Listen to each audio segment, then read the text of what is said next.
I believe I can fly. I believe I can touch. I am Batman. Average Sniper. What's up, guys? Average Sniper here, and you guys asked me for my Battlefield 1 settings for console and PC, so here they are. Hope you enjoy. I'll start with the console settings, but for PC settings, go ahead and skip ahead to 6 minutes. And if you're interested in Zim 4 adapter settings, go ahead and skip up to about 11 minutes and 45 seconds. So these are my Xbox One settings, but these should also apply to PlayStation 4 or be very similar because I think the console settings are pretty much the same. Alright, so let's go right in here. Alright, we'll start with controls. The first thing I always do is I leave the vibration on. I don't mess with the vertical look stuff. I changed my soldier stick sensitivity to 52% on both of these, soldier and vehicle stick sensitivity. I've been keeping my zoom sensitivity a little lower because there's no aim assist for the scoped in sniper rifles in this game. So I've been keeping that between 85 and 100% depending on how I feel. I think it'd probably be good to practice with this until you can get it, somewhere up around 100%. You might have to put it a little lower though if you're really dependent on that aim assist. Alright, I leave the soldier sprint alone. I leave that alone. I leave that on off. The weapon zoom, obviously I leave that to hold the left trigger down, and the steady scope, I leave that to hold the left analog stick in. Under control schemes, I change this one from default to alternate. I like to melee with the B button. That's up to you how you want to do it, but that's just how I prefer it. I leave everything else exactly the same. Alright, under advanced, I don't mess with any of the zoom sensitivity settings for the individual scopes. I just leave them all on 100, and I just mess with the original one that I showed you, this soldier zoom sensitivity, because that covers all of them. Under the vehicle sensitivity, I just leave that at 100. Vehicle driver control, I don't mess with any of that. Vehicle passenger control, I don't mess with that. And I do not turn the uniform soldier aiming on. This is, let's see, enable the use of a procedural aim rate instead of the original preset numbers. The procedural aim rate tries to approximate constant movement in 2D screen space regardless of current field of view / zoom amount. This helps with muscle memory for aiming. Honestly, I turned this on and I didn't really like it, so I turned it back off, and I just like to stick with adjusting my sensitivity manually. But completely up to you guys on what you want to do with this. So let's go out of the controls and let's go to gameplay. So under gameplay, I always have my HUD shown. Don't really mess with the chat log or the inventory. I'm not big into customization, so I don't mess with the crosshair color, but I have before. You can change it. It's pretty cool. The kill log I have hidden. A lot of people have given me crap about that. I just don't like to see it. Maybe I'll turn it on later. But one of the cool things is that you can filter the kill log to show like only the kills that you get, only the kills that are nearby, all the kills, the team kills, the squad kills. So that's actually pretty cool. If I turned it on, I would definitely configure that to only show me the kills that are nearby. Because I just hate seeing it just constantly going with, 32 versus 32. It's crazy. I don't mess with any of the awards, vehicle seat, critical messages, or share usage data. I leave that all on default. I don't change my hit color, my headshot color, or my kill color. I love the red when I get a kill. I don't care to see a different color if I get a headshot or not, but a lot of people do, so maybe like a lime green or something like that. The one important setting that I like to change is my mini-map. I like to change how large it is. Let me see if I can find that. So my mini-map size, I think by default it's 100%. I change it to 125%. That makes it big enough to where it's not taking up, most of my screen and getting in my way. The rest of this stuff, I just, don't mess with at all. And then the last thing, audio, I keep my volume pretty low because I have headphones and it comes through real loud. I don't like it blasting in my ear, so I keep it low, but that's personal preference. Under video, keep my brightness at between 90 and 100% depending on the map. For the darker maps, I like to be able to see the guys in the corner, so I like my brightness all the way up. I do not mess with my field of view, but as far as I know, this was only a PC feature until Battlefield 1. So if you change this, it definitely can change, what's going on. So this is basically the vertical field of view in degrees, just like it says right over there on the right. Changing these settings is going to change the way your screen looks. It might let you see more enemies beside you, and help with your peripheral vision. I tried it out. I adjusted it. I did not like it that much, so I turned it off. But who knows? Play around with it. Maybe you'll like it. I just like to keep mine on default, which is a 55 horizontal plus 70. As for the rest of these options, these are just the base options that ask you to adjust your width and height. That completely depends on your TV, so don't copy me on that. And I don't mess with any of the colorblind settings. So pretty simple setup. I'm sure the PC setup is a little more advanced, but the controller is straightforward when you're playing on a console. I'd say the most important things. Oh, you know what? I did forget to talk about something. I'm sorry. Under advanced on gameplay, the two things I mess with are the aim assist. Those are on by default. I usually have those off because there's no aim assist on the sniper rifles anyway. But the pistols, I've noticed, rely heavily on aim assist. So if you're using a pistol and you're on a controller, it might be best to turn these things on. Otherwise, try out your skill and, see how you do without it. I don't mess with anything else in the gameplay advanced menu. So that about covers it for Xbox, and we'll move on to the next one. Alright, so now let me show you my PC settings. Alright, I'm going to start with my mouse DPI. Alright, so I have a Logitech G502 gaming mouse, and I use the onboard memory. Alright, so I use Profile 2 for gaming on my computer.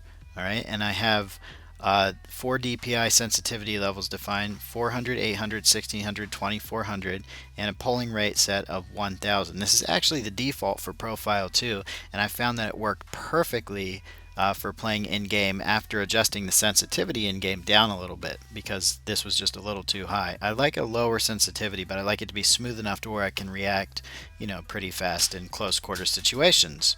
So let's switch into the actual game here. And I'm going to show you guys my settings. Alright, so let's go to settings. And first, let me just talk about the controls. I hardly changed any of this except for the sensitivity. I left most of it on default. Most of the sensitivity stuff you can actually define in your mouse. You need to have a mouse that has software that lets you do that, but yeah, if you just have a default mouse, you might have to go buy, a gaming mouse. The Logitech G series for a good mouse is awesome. I love this Logitech G502 mouse. Alright, so I turned the mouse sensitivity down to 10%, the vehicle mouse sensitivity down to 10%. This is assuming you have the same DPI settings as I do in my mouse. I leave raw mouse input on, vibration on.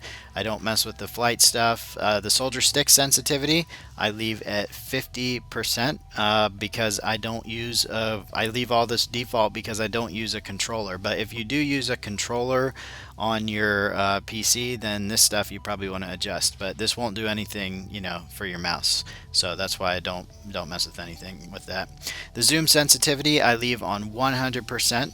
Which I believe is default, and the weapon zoom I like to hold, and the steady scope I like to hold shift down, so I leave that the same. Under control schemes, I leave all that default. I don't mess with any of this. This is pretty much for an Xbox controller anyway. Alright, under advanced, I never mess with any of this. I mean, this is all pretty much for well, the stick dead zone would be for a joystick or a controller. All these sensitivity settings, I leave it alone, and just like on Xbox, I do not use the uniform soldier aiming. Alright, so let's go to gameplay. And I'm going to go to the advanced menu right away and show you that you can actually turn the aim assist on and off, but it only works with a controller. It won't work with your mouse. So I just leave it on by default. Even though I don't use a controller, you still don't get aim assist. I don't mess with any of the other settings. This is pretty much customization right here under Gameplay Basic. I don't change the color settings like I said in my Xbox One. I just leave it alone. I love the red to indicate they died. I don't need a difference between a headshot and a body shot. I just don't need to know. My mini-map, this might be something I actually need to adjust here. I like to put the mini-map size up to 125%. I can't believe I had that small. Everything else I leave the same. Let's see. Yep, okay. And under key bindings, this is one of the most important things. I left pretty much all the key bindings the same. I learned to play PC probably like 6-7 months ago, and I've been loving it. But the one thing that I learned that I needed to change was the switching to my secondary weapon. I like to use the scroll wheel, but I don't like to scroll it up and down. I like to actually depress it, like pushing it like a button. So that's pretty much the only key binding that I change, is to switch to the secondary weapon. I love having the melee weapon as F, and you know, there's honestly, guys, there's probably a lot here that I could change, but this is the way I learned to do it, by leaving everything pretty much default, and you know, that's just how I like it. Alright, so let's go back, and under video, these are my settings based on my video card. I have an NVIDIA GTX 1070, and obviously I use full screen. I have a BenQ XL2720Z 144 hertz monitor that I run at 1920 by 1080 at 144 hertz. My brightness, I have it on 50%. I might adjust it up a little bit, but my monitor is pretty bright, so 50% has actually been working for me. The field of view, once again, guys, I tried messing around with this. I didn't really like it that much, but if you want to see a little bit more what's going on around you, then go ahead and go for it. Just, you know, it can screw you up, you know, if you pick a setting that you don't like. Let's see. Motion blur, yeah, I don't really mess with any of this other stuff. I'm sorry I'm so boring, guys. I have not touched any of this except to put all my settings on Ultra. Do not do this unless you have an amazing video card. GTX 10 series. I don't know if the 960s or the 970s will do this. I don't know. I've only used my GTX 1070, but yeah, I like my quality on Ultra. That's the main reason I like gaming on PC a little more than Xbox. I mainly game on Xbox because my friends do, but on PC, man, oh my god, the graphics are just amazing on Ultra. I can't even imagine if I decide to get a 4K TV and bump it up to 4K instead of 1080. Oh my god. It'd be awesome. Well, that's my settings for PC, guys. If you have any questions, leave them in the comments. I will do my best to answer them. And we're on to the next group of settings. Alright, so this next part is a little advanced and might not apply to everyone. This is for people that use adapters on their consoles that lets them use a keyboard and mouse. There are adapters you can get that allow you to use a keyboard and mouse on your Xbox One, PS4, even PS3 and Xbox 360. I use the XIM4, that's XIM4, and I switch between playing with my controller and my keyboard and mouse. It depends what kind of mood I'm in, but I really do enjoy being able to use a keyboard and mouse on my console. So you'll notice this says Battlefield 4 because I have yet to see that they have preloaded settings for Battlefield 1. So I'm going to show you guys all my XIM4 settings. So create a new profile and load it with Battlefield 4, and then we're going to go in and we're going to change a lot of stuff. So once you have your Battlefield 4 profile set up for Xbox One or PlayStation 4, go to the edit button, and we're going to start with the hip fire right here. So under mouse, we're going to put the sensitivity at 20, okay? And under keyboard, we really don't have to change any of these unless you see something different from my screen. This is just the default move, W, A, S, and D. W for up, A for left, D for right, and S for downwards. All right? So we'll leave the joystick alone, but under buttons, here is an important part of the config. So obviously for your right mouse button, or for fire, you're going to want that to be your left mouse button. For aim down sights, your right mouse button. And if you're a PC guy, you know this. I like to keep my melee on F, and I like to keep the left shift for sprint, and also hold breath, which will change when you're aim down sights. Spot is Q, throw a grenade is G, jump is space, change weapons would be the middle button on my mouse. I told you guys about that on my PC setup. I like to depress the scroll bar, the scroll wheel on the mouse. I like to push it like a button to change weapons. It works out great. Set for your flashlight, set T. Fire mode, set V. Alright, that changes things. Like T would be your gas mask, and V would be like adjusting, and T would be like your gas mask, and V would be like adjusting your not magnification, but your scope 0. Secondary gadget number 4, primary gadget number 3, just like PC. Game menu, tab, instead of escape. That would be tab. Battle log, enter, don't really use that. And for the Xbox guide, escape. Now that's all with the hipfire. So if you switch over to aim down sight, put the sensitivity for the mouse on 20, and that's pretty much, you know, all you need to do right there. Alright, and now one more setting to configure. If we go over to the right one more, name this one vehicle if it doesn't already have that name. Okay? And then under activation, choose F2. And under mouse, set this to 35. The reason for doing this is that when you drive vehicles, the sensitivity is a little too low. So when you get into a vehicle with these settings activated, press F2 and your sensitivity will increase to 35. When you get out of the vehicle, press F2 again and this will put you back on your normal sensitivity. Save your changes, and then I'm going to say no because I don't know if I accidentally changed something, but you should say yes, and then you can close out of this Sim 4 Manager. There are other settings you can play around with, but those are the default ones. We're still going to have to go a little bit more in depth here, so we're going to close that. And now I'm going to show you the profile on my mouse I use for this. You really have to have a high DPI mouse with a big polling rate of 1000, and you have to be able to put the DPI very high. I use profile 3 for this. Alright, now I have to move my mouse real slow because this puts the DPI on 12,000. If you don't have this set up the same way, go ahead and do that now. Set it to only one level, and then choose that one level right here, and then set the DPI to 12,000. This will make your mouse move super fast. I'm hardly even touching it, it's going everywhere. Then change the polling rate to 1000, save that, close out. I'm going to switch back to profile 2 so I can move my mouse normally. That is the only profile you want to use when you're playing on the Xbox or the PS4. Now let's go into the in-game settings on the console with the keyboard and mouse, and I'll show you guys how I change it from my controller settings to my keyboard and mouse settings. Okay, so here is my in-game settings when I'm using a keyboard and mouse with the Zim 4 adapter on my Xbox. The first thing I do is go to controls, and I adjust my soldier stick sensitivity all the way up to 100%, the vehicle stick sensitivity all the way up to 100%, and the soldier zoom sensitivity up to 125%.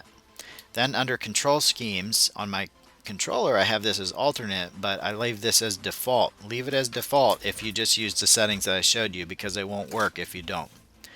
Under advanced, I don't mess with anything here.